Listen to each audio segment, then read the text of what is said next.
Today's rather special video comes to you from inside this Rover 75 called Kenneth. Most of it will do anyway, I'm sure. Today is the 23rd of November and it is raining, but that's much better and much warmer than the cold that we've had previously. Is it better though? No, it's not, and I'll tell you why. Even though we've had freezing weather conditions, those to my mind are still marginally better than it pissing it down, which is what it is doing today.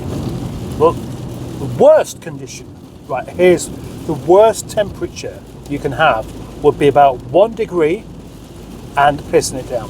Today isn't a Project Nigel day at all. I'm just going to make a video out of it because I didn't get a chance to do any yesterday or the day before. You see, that freezing cold weather it just was not nice being down at work. But today I'm going meeting Steve, of course, former Top Gear presenter, where we're going to do a video about a Mondeo. And that's why today I have my shoes on, I have my trousers, and I have a shirt. One thing I'm going to quite enjoy about today is taking Kenneth on a bit of a trip out, because we're not filming in Rochdale, we're not filming in Bury, we're going a bit further. I mean, not a long way, it's just Chorley, it's about 30 miles away, but it means that the Rover 75 will get the opportunity to stretch its legs ever so slightly. It's only done 300 miles since its previous MOT, and some of those were me. Yeah, in fact, about 12 or 15. Diesel in particular doesn't like to just be sat idling for too long. Short journeys where it doesn't get warmed up, don't help it.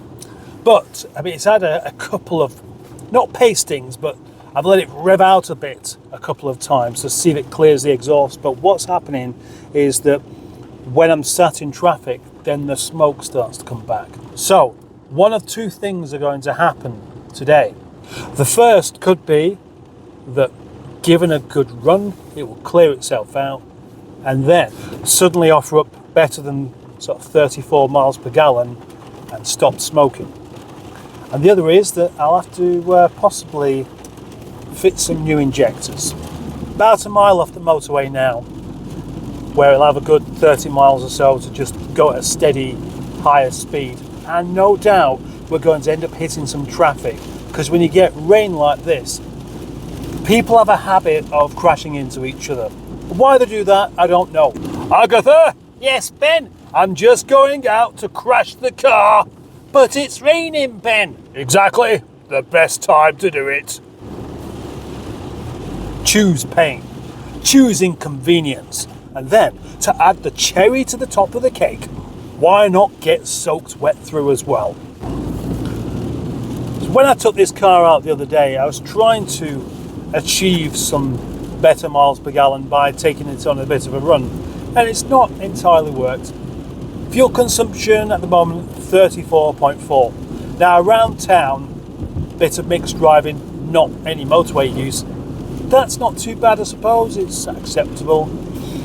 I think my Audi A6 that Johnny still has was doing about 46 though, and that kind of puts this to shame, because it's the same size diesel engine, the weight of the cars is probably similar, aerodynamically it shouldn't make much difference unless you're on the motorway. So I don't mind saying I think the PD engine's better than the M47, because if I'm being patriotic, the M47 isn't even a British engine in the first place, so that's fine. The motorway's already a slow start. Entered the motorway at 40 miles per hour because that's how fast everybody else is going. I just did a sausage roll cough. That was ages ago when I had that sausage roll. And it's just suddenly, it's not foggy! Learn what these lights are for, you muppets. Standing water there, that's going to catch somebody out. That's the kind of thing that somebody would have an accident on. Right, nice steady 60 miles per hour. I'm happy doing 60. It's just 40 I don't want to do, or 35, trying to maintain a decent gap between me and the cars in front that constantly dab their bloody brake lines. Lots more standing water there, and many more people opting for the middle lane because that's the safe one. And this is the point where the middle lane should be deployed because there are cars trying to get into lane 1. Now, I have every right to be here. Don't you start, BMW driver. I mean, just back off a bit. Back off, leave a bigger gap, and you won't need to keep doing that. No, there we go. Trying to cause tailbacks everywhere you go. That Focus driver ahead there, I mean, this is pretty bad conditions, but that Focus driver constantly keeps doing that because, quite simply, the driver is going too close. Oh, no, it's not. He or she, don't, Jesus. That's not what you're supposed to do either. Not particularly good conditions. But, oh, what's the point even saying anything? 34.8 miles per gallon now. And a range of 203 miles. Will we see that improve much? Of course we will. Surface water, slow down. I can read it. Doesn't look like anybody else can. 35.3. More fog lights. Now, in these conditions, should you or should you not be displaying your lights? The answer is obviously yes, you should, because the visibility is cack. Right, next question. What is the worst colour of a car you could possibly have whilst not having your lights on, whilst it's pissing it down and everywhere looks translucent? Correct, silver. So why is it people in silver cars like to drive on the motorway during the daytime whilst it's chucking it down with no lights on?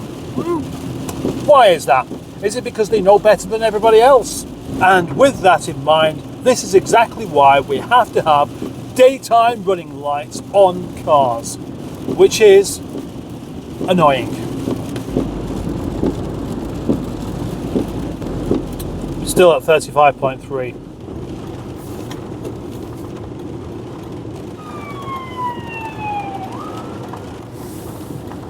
Here's an interesting little thing. You see, here it's raining, but my windscreen wipers are not on. And that's because, like many cars, this has rain sensing wipers. But they stop when you're stationary. And the only problem with that is then, how are you supposed to see when the lights change? Because you're just looking through a kaleidoscope. That's an exaggeration.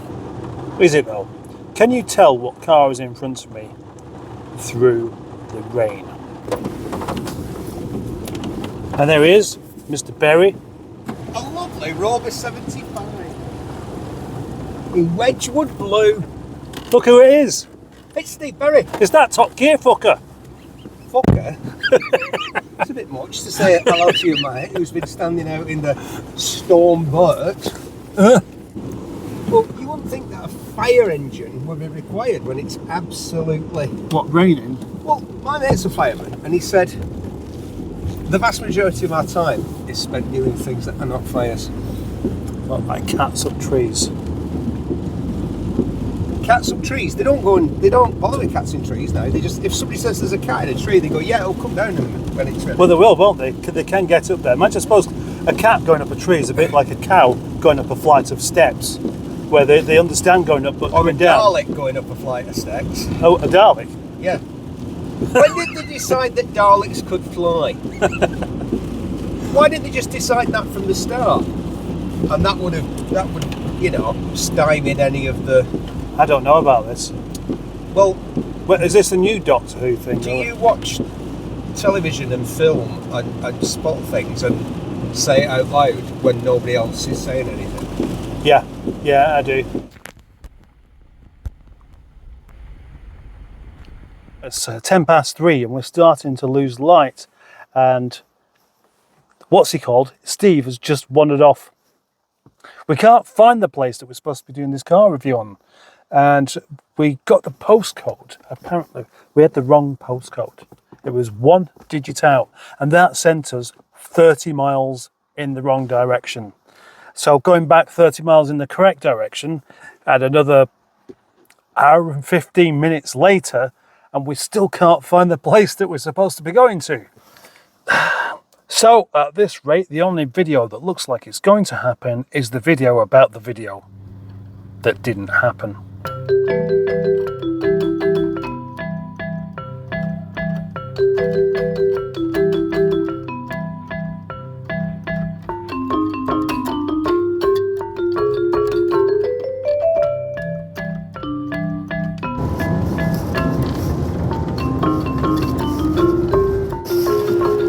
Here I am back where I picked Steve up hours ago, and having failed, of course, in this particular task today.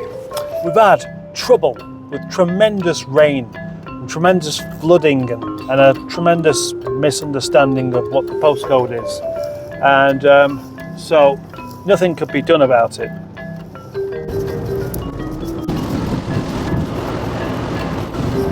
And so, I've made a video before about making a video, but what I've never done is make a video about a video that didn't happen until now. And this has meant that we struggle with getting cars on time, because the logistics of it can cause all sorts of terrible issues. And this has been quite possibly the worst, because we've gone to do it but couldn't do it. It could have been a lot worse. It's not the end of the world. No, it's not the end of the world. Come on now. Don't go thinking it's the end of the world just because you didn't make a video. This standing water could be the end of the world for somebody if they're not careful, but it won't be me.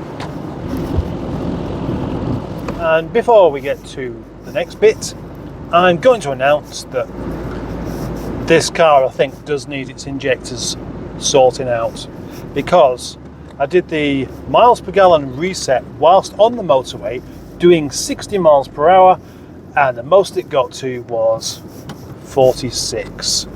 I think it should be doing a bit better than that. So at some point next week, I'm going to hike them out and replace them. Anyway, we have a solution, and that solution for Monday is a live stream. Oh yeah, a live stream.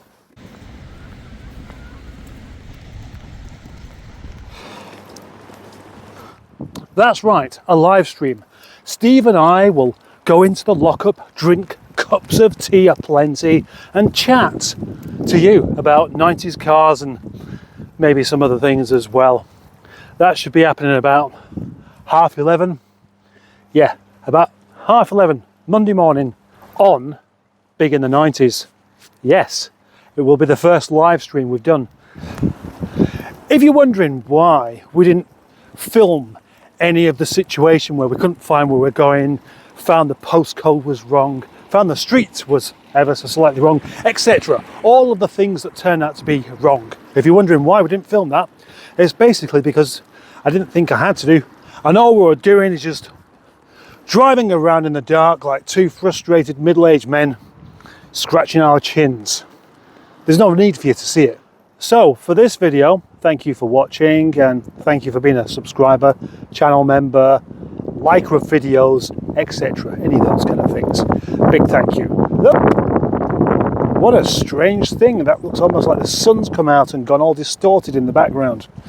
So sorry there's no footage of the car that we went to drive, and sorry there's nothing else, but I will see you in the next video, and in the meantime I'll see you on Monday morning on Big in the 90s if you fancy it.